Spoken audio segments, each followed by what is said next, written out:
Assalamualaikum warahmatullahi wabarakatuh. Jumpa lagi saudaraku Senin Legi dimanapun Anda berada ya.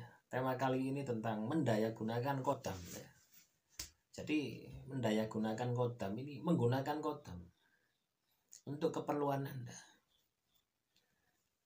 Jadi teman-teman Senin Legi kalau punya kodam tidak Anda gunakan, tidak Anda fungsikan, ya percuma gitu ya. Kenapa kok percuma? Karena energi kita lama-kelamaan ya disedot. Bukan lama-kelamaan, setiap hari disedot. Ya. Sehingga orang yang ketempatan kodam itu biasanya lemes ya. Tubuhnya lemes ya. Walaupun Anda makan banyak itu tetap lemes. Nah, ini harus diimbangi dengan olah ya, olah batin. Bisa puasa, bisa zikir, bisa wirid ya. Bisa meditasi, menyerap energi ya. Nah, ini untuk mengimbangi fisik Anda ya, tubuh Anda yang lemes. Jadi teman-teman Senin Legi, kodam itu harus didayagunakan. Kecuali kalau Anda sudah tahu ya kodam keilmuan, misalkan Anda mengamalkan ilmu aji kulhu geni, kulhu sungsang misalkan untuk pagaran, untuk menghancurkan jin dan sebagainya gitu. Nah, itu kan sudah jelas ya, sifatnya otomatis gitu. Jadi kalau ada yang menyerang sudah pasti akan dihancurkan gitu, oleh kodam tersebut gitu. Tapi bagaimana ketika kita itu tidak tahu kodam kita gitu. Ya, tapi Anda merasa bahwasanya saya ini memiliki kodam, ya Anda harus cari tahu. Ya, jangan sampai tubuh Anda didiami oleh kodam, didiami oleh makhluk halus, Anda tidak tahu. Kalau seperti itu akan merugikan diri Anda. Ya, nah itu teman-teman. Untuk mendayagunakan kodam itu cukup ya, minimal Anda harus melihatnya gitu ya. Tidak bisa Anda hanya bisa merasakan terus Anda suruh gitu ya. Maka sugesti keyakinan Anda, persentasenya itu kecil gitu. Anda yakin bahwasanya perintah Anda itu sampai, perintah Anda itu dikerjakan oleh kodam itu kecil. Ya, beda ketika Anda ini bisa melihatnya, melihat kodam tersebut.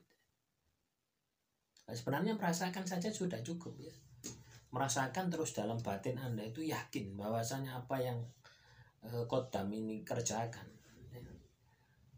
apa yang Anda perintahkan oleh kodam ini dilaksanakan, itu sebenarnya cukup. Tapi akan lebih dari cukup ketika Anda ini bisa melihat kodamnya langsung. Ini akan lebih dari cukup.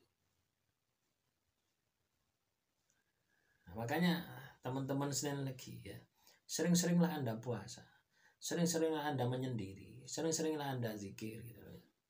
Menyendiri ini tidak harus Anda itu ya, berada di dalam kamar, berada di hutan gitu, enggak. Ya, tapi batin Anda, pikiran Anda itu menyendiri gitu. Walaupun Anda ini di mall, di tempat keramaian, tapi Anda bisa menyendiri. Wah, ini luar biasa. Ya ini butuh latihan ya. Saya ngomong semacam ini tidak ada yang instan. Jadi teman-teman Senin Legi harus sering-sering latihan. Biasanya ya, orang yang peka, orang yang cepat itu adalah satu perempuan. Senin Legi perempuan ini lebih cepat daripada Senin Legi yang laki-laki. Ya. Selanjutnya ya, Anda ini sering-sering puasa. Ini cepat sekali. Ya. Sering-sering menyendiri, sering-sering meditasi, sering-sering wirid, zikir. Itu cepat. Nah, untuk mendayagunakan kodam ini bukan juga instan teman-teman ya. Harus dilatih juga gitu. Sama dengan ketika kita mendayakan sedulur papat, tapi tahapan untuk kodam ini lebih mudah. Ya, sebenarnya Anda ini ya, setiap hari pun juga berkomunikasi ya dengan sedulur papat Anda, dengan kodam Anda. Ketika Anda memiliki kodam ya, coba ya ketika ada masalah ya, masalah yang banyak gitu ya. Bagaimana ketika Anda itu bicara dengan diri Anda sendiri, itu kan rame gitu. Satu ngomong seperti ini, satu ngomong seperti ini gitu. Sehingga Anda bingung sendiri untuk menentukan langkah gitu. Nah inilah yang perlu dilatih teman-teman. Akan mudah ketika kodam itu berasal dari pusaka, mudah. Kenapa? Karena Anda punya bendanya. Anda pegang bendanya. Ya. Misalkan ya, Anda suruh untuk pemagaran, Anda suruh untuk pembersihan rumah, gitu. Bisa. Gitu. Misalkan rumah ini terkena sihir, teluh santet.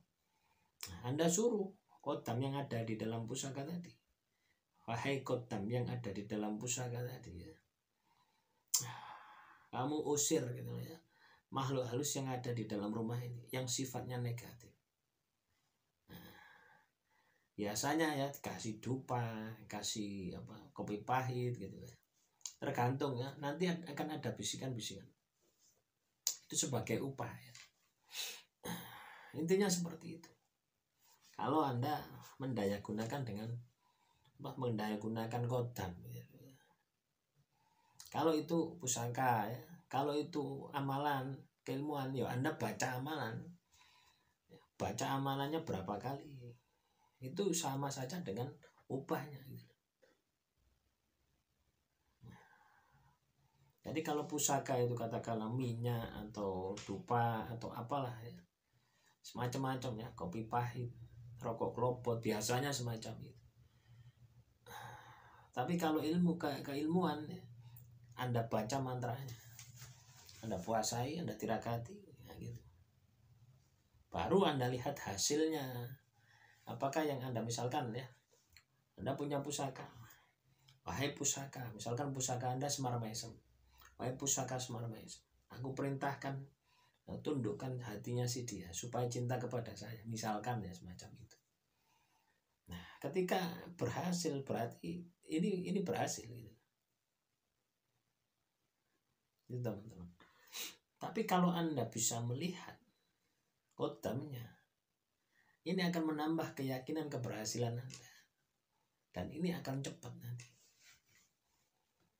Nah, ini juga butuh latihan ya teman-teman. Nah, itulah teman-teman sinergi ya, mendayagunakan kodam. Tapi saya tidak sarankan ya mendayagunakan kodam ini. Saya lebih sarankan untuk mendayagunakan sedulur papat Anda. Nah, ini hanya sebatas pengetahuan ya. Nah, karena rentan disalahgunakan. Nah, inilah ilmunya dukun itu seperti itu. Nah, jadi menyuruh seperti itu. Nah, tinggal kodamnya ya, kodam yang jelek, kodam yang guanas ya. Biasanya pakai sesaji yang luar biasa. Nah, itu cara kerja dukun seperti itu teman-teman. Ya. Pasti timbul pertanyaan, kenapa kok saya bisa gitu ya? Nah, karena untuk bisa keluar dari sihir ya, keluar dari kena sihir ya. Saya terkena sihir kurang lebih 6 tahun ya. Nah, mungkin sampai saat ini ya masih ada sisa-sisanya ya. Nah, itu teman-teman. Jadi saya pelajari bagaimana cara kerjanya, bagaimana cara menghilangkannya. Ya, demikian, semoga ini bisa dipahami ya sebagai pengetahuan gitu ya. Kalaupun ilmu ya saya simpan di dalam diri saya, ini akan jadi penyakit teman-teman. Ya, artinya tidak akan manfaat. Ketika saya sampaikan semacam ini, saya berharap kemanfaatannya bagi teman-teman sinergi ya, supaya bisa terlepas daripada gangguan-gangguan sihir. Intinya di situ. Akhirul kalam, assalamualaikum warahmatullahi wabarakatuh. Salam rahayu, rahayu, rahayu.